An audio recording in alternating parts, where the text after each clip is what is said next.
Во очи на референдумот во недела, власти и мнозинството во собранието не откриваат какви измени ќе трпи уставот согласно договореното во нивици. Собранискиот спикер Талат Џафири на прашањето на Алфа зошто се кријат уставните измени по кои треба да одлучуваат и граѓаните, вели немало да коментираат до 1 октомври кога ќе го кажеле својот став.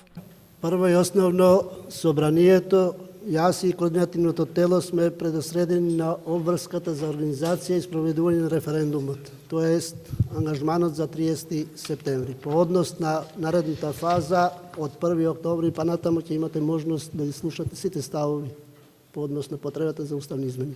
Но не само Џафири, владиниот кабинет, вклучувајќи го и премиерот Заев, денеска ги избегнуваат новинарските екипи, иако на дел од настаните каде што беше најавено нивното присуство и давањето на изјави, сепак немаше такво ништо. Власта веќе извесен период не одговора на прашањата што ќе содржат уставните измени предвидени со договорот со Грција, а кои треба да се случат до крајот на декември годинава, ама Заев неодамна потврди дека она што ќе се сменило во уставот до крајот на годината немало да биде пријатно искуство за граѓаните. Не може да се иницира правно формално ваква постапка, заради тоа што тоа би значило прејудицирање на волјата на граѓаните.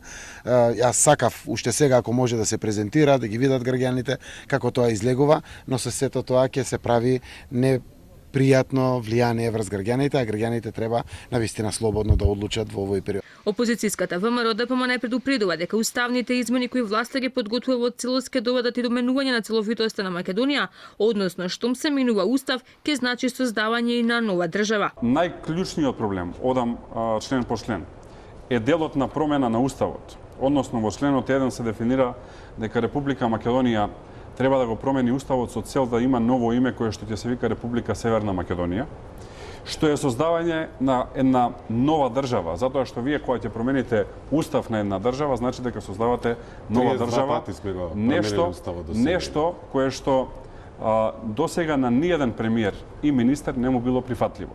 Претходно опозицијата го вклучи алармот и дека Грција преку нон-пейпер веќе ги стукнала промените на уставот и како такви ги испратила до македонската влада. За министерката Шекеринска, ваквите информации биле лаги и невистини и уште еден обид да се дефокусирала јавноста од референдумот.